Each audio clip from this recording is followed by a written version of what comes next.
what is your take on the modern evangelical state of connecting intellectualism with their faith? Because I hear a lot of criticism from people about Protestants. They're not very intellectually rigorous. They're not very learned. They're not very educated. The amount of people who have come at me because I'm not a formally educated minister. I've been, trained on-the-job training under my lead pastor for the past 10 years.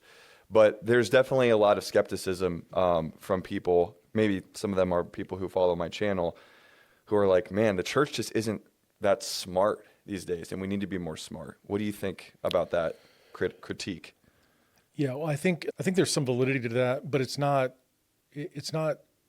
specifically located at the church level. I think our entire Western culture is decaying in terms of its ability to think. For example, I was watching a YouTube video by Sabine Hassenfelder. She's a mathematical physicist. She's sort of unorthodox in her take on, say, string theory and things like that. Her and people like Eric Weinstein are sort of trying to break out of the quantum gravity focus of contemporary physics. So she comments on a lot of things, and she posted a video maybe last week or a few weeks ago talking about this girl's dissertation that she just finished at Cambridge, arguably one of the most academically rigorous universities in the West. And it was a literature dissertation focused on olfactory senses and judgment in modern and contemporary literature. And when you read the abstract of that, people were, on social media, people were giving this girl grief about how it's an evidence that academia has gone into the weeds, into the morass of the abstruse and irrelevant.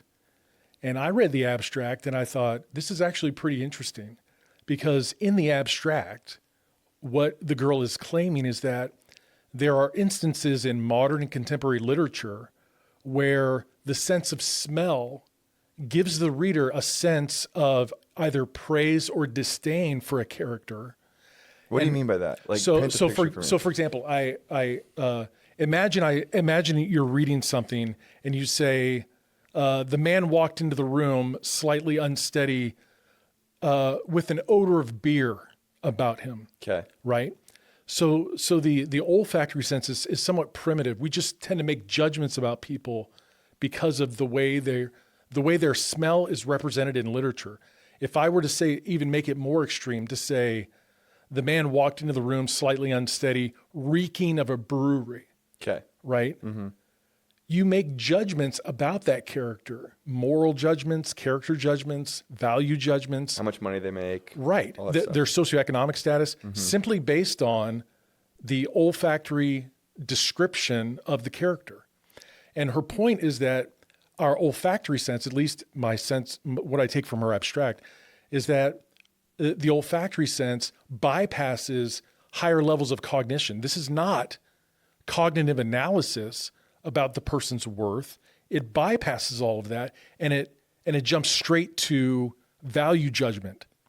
And so she's looking at that aspect of how that is that aspect of human experience is brought out about characters in modern contemporary literature. But the response to that dissertation was, and I promise I haven't lost the thread of our original question. I trust you. The response to that dissertation in the abstract was how completely irrelevant academia has become. And my response to that, being a trained philosopher, is this: you guys have lost the plot in terms of when the universities were started back in the 13th and 14th centuries as a place to gather knowledge from all different areas, the sciences, the humanities, theology, so that we could be Renaissance. We could study broadly about the world that we live in and the human experience thereof. Well, at the turn of the 20th century, you have the rise of people like C.S. Peirce, William James, and John Dewey. And they are pragmatists. And John Dewey specifically, his philosophy of education is that people go off to university to learn to do a job, not to just learn about the world or themselves.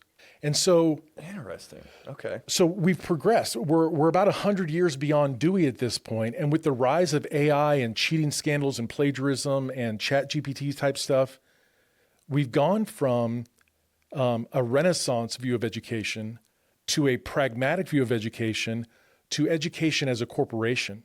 These universities are businesses.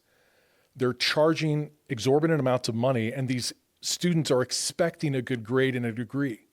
Yeah, and the degree to equal a high-paying job. That's right.